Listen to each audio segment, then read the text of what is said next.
SSC ranker में आपका बहुत बहुत स्वागत है। आज की जो मैं क्लास कराने वाला हूँ वे आपका हिंदी का मैं 20 क्वेश्चंस का प्रैक्टिस सेट लेकर आया हूँ और आपको एग्जाम में भी इसी टाइप के क्वेश्चंस देखने को मिल रहे हैं। आइए इसमें मैं फर्स्ट क्वेश्चन की ओर चलता हूँ। निम्नलिखित वाक्य में रेखांकित एकार्थिक शब्द के उपयुक्त का अर्थ बताइए। बोल रहा है कि शमशेर बहुत ही विधुर व्यक्ति है। अब आपको बतानी है कि जो अफसोस की वे विधुर है। अब यहाँ पे विधुर का मतलब क्या होता है? विधुर का मतलब होता है ज्ञानी और विधुर का मतलब होता है कि जिसकी पत्नी मर गई हो उसे विधुर कहते हैं। तो इस प्रकार इसका ऑप्शन बी क्या है?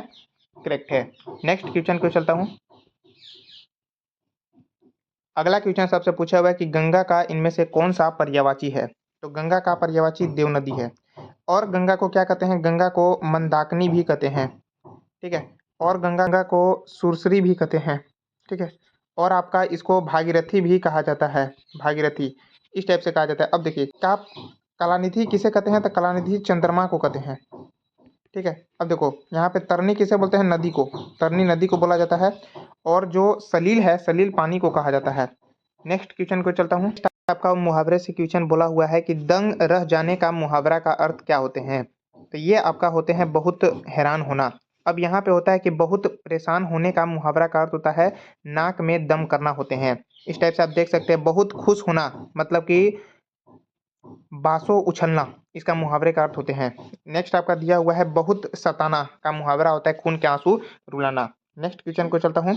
अगला क्वेश्चन आपसे पूछा हुआ है कि न जाने ऊँट किस करवट बैठेगा, इसका सार्थक शब्द क्या हो जाएगा? अनिश्चित हो जाएंगे। जो ऑप्शन डी क्या है? करेक्ट है।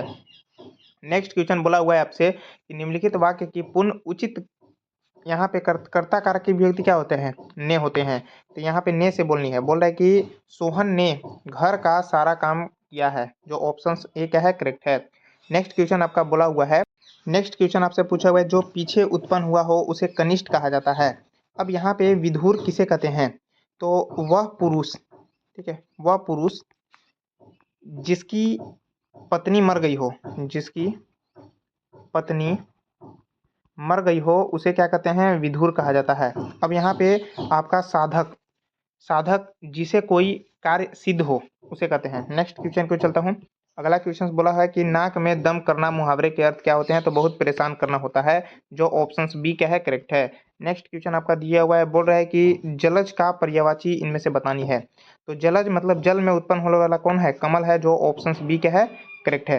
अब देखो सूर्य का पर्यायवाची, सूर्य किसको कहते हैं? देवता को कहा जाता है।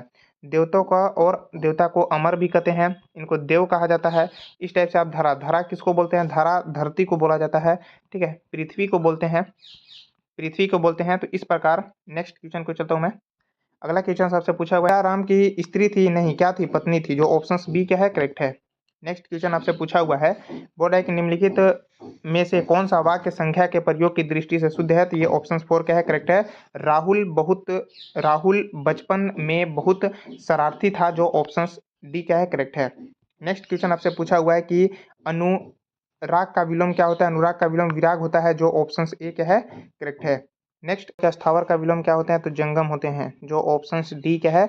करेक्ट है। नेक्स्ट क्वेश्चन को चलता हूँ। अगला क्वेश्चन आपसे पूछा हुआ है कि आपको बतानी है कि ये संयुक्त वाक्य है। जैसे कि यदि भी, यह भी अच्छा है और वह भी अच्छा है। तो संयुक्त वाक्य पहचानने का तरीका ये होता है कि आपका इधर कुछ आपका वाक्य रहेंगे और इधर भी कुछ वाक्य रहेंगे। बीच में जो आपका जोड़ता है जैसे कि तथा हो गया, और हो गया, परंतु हो गया। तो इस टाइप के जब भी शब्द होते हैं तो इसे संयुक्त वाक्य कहते हैं। अब इसको सरल वाक्य में बतानी है। तो सरल वाक्य में आपका सब अच्छे हैं। जो ऑप्शन डी क्या है? करेक्ट है। जो ऑप्शन सी क्या है? करेक्ट है।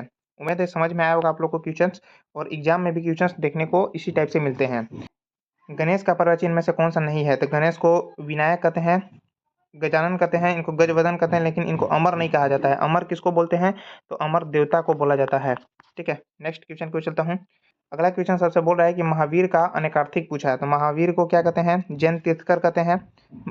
हनुमान भी बोलते हैं शक्तिशाली, लेकिन इनको महादेव नहीं कहते हैं। महादेव किसको कहते हैं? शिव को कहा जाता है। ठीक है। गद्यांश से क्वेश्चंस पूछे जाते हैं। तो आपको एसएससी जीडी में 5 ठे गद्यांश पूछते हैं और आपको ये 10 नंबर देते हैं। आप लोग इसको अच्छा से बनाइएगा। ठीक है। और बहुत आसान क्वेश्चन पूछे जाते हैं। बोल रहा है कि एक बस में मैं क्या कर रहा था? यात्रा कर रहा था। जो ऑप्शन डी क्या है? करेक्ट है। नेक्स्ट आपका दिया हुआ है यात्रा कर रहा था, मेरे साथ मेरी पत्नी और 3 बच्चे भी थे। ठीक है, नेक्स्ट क्वेश्चन को चलता हूँ। बहुत आसान आप लोग को गद्यांश देखने को मिलते हैं। रुक रुक कर चलती थी। नेक्स्ट आपका दिया हुआ है गंतव्य से कोई 8 किलोमीटर, जो ऑप्शन सी क्या है यहाँ पे करेक्ट है। नेक्स्ट देखता हूँ आपको। अगला आपका दिया हुआ है, पहले ही एक निर्जन सुनसान स्थान में बस ने जवाब दे दिया, रात के कोई 10 बजे, ठीक है, बजे होंगे। ठीक है, बस में यात्री घबरा गए। नेक्स्ट आपका देखते हैं और सबसे लास्ट आपका गद्यांश है, घबरा गए, कंडक्टर उतर गया।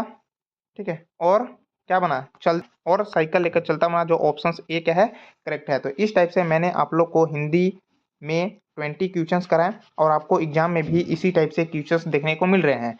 अगर आप लोग इसी टाइप की वीडियो को पाना चाहते हो तो एसएससी रैंकर चैनल को सब्सक्राइब करके बेल घंटी ऑन कर लेना, ताकि मैं जब भी वीडियो अपलोड करूं तो आपको समय समय पे नोटिफिकेशन मिलता रहे। अगर आप लोग को वीडियो अच्छी लगी हो तो लाइक कमेंट शेयर जरूर करना। वीडियो देखने के लिए धन्यवाद।